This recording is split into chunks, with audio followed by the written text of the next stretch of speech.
In a friendly African village called Calibri, surrounded by rolling hills and lush green trees, there lived a kind-hearted and beautiful woman named Yetunde. Yetunde had been married for 9 years without any child to show for her marriage, but she has always been hopeful. Yetunde was married to a man named Fashola. He's a very patient and understanding husband. He stood by her side always and constantly encouraged her to always continue to believe in the gods, that one day their time would come. Yetunde had a neighbor called Jemima, who seemed loving and caring and was always by her side, encouraging her lovingly. But she never knew that her heart was as dark as coal. Yetunde never fails to attend the native village fertility hut every month and was always regular in taking her herbs and fertility concoctions. And in all her visits, Jemima, her neighbor, would always accompany her. Yetunde would always stand to watch children playing by the market square whilst returning from the market, and would wish she had a child that would also run and play like them.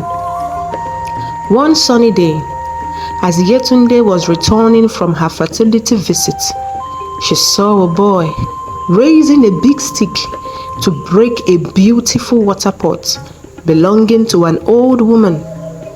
She quickly rushed to grab the stick, recognizing the boy as Odi, the son of her age mate that got married same time as herself.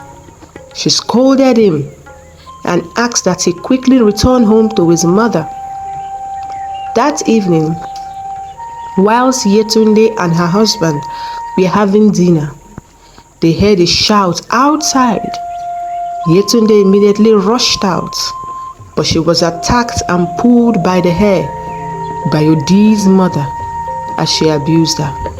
"Barren woman, go and give birth to your own and leave my son alone."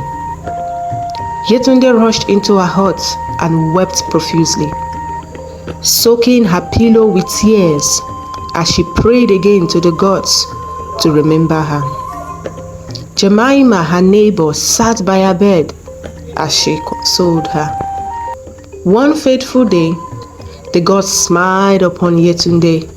She started vomiting and having other signs of pregnancy. Her husband and Jemima escorted her to the fertility hut, where she was confirmed pregnant. "The gods be praised," Fashola screamed after receiving the news. As time passed, Yetunde's pregnancy grew until the day she was to put to bed. She pushed, and baby cries filled the air as the birth attendant announced to Fashola that they had just had a set of male twins. Fashola was overjoyed as he told Jemima, their neighbor, "I'm now a father of twins," he shouted. Jemima turned to the side as she smiled wickedly to herself. "My patience was not in vain," she said in her heart. "Not one, but twins. Baba said he needed the first baby of a barren woman, and now Yetunde has twins. I will be very rich," she thought to herself. "These twins will fetch me good money," she smiled.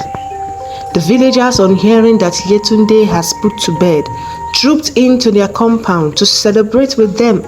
There was singing and dancing and enough palm wine and roasted bushmeat to go round. The village priest dedicated the twins to the gods, and the merriment continued. But Jemima had already plotted to destroy their newly found happiness.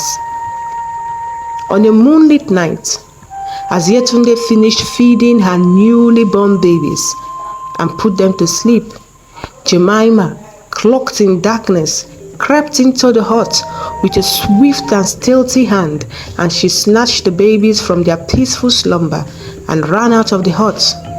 Yetunde, returning to an empty bed, screamed and fainted. Jemima fled with the twins to another town, but the gods had other plans for her.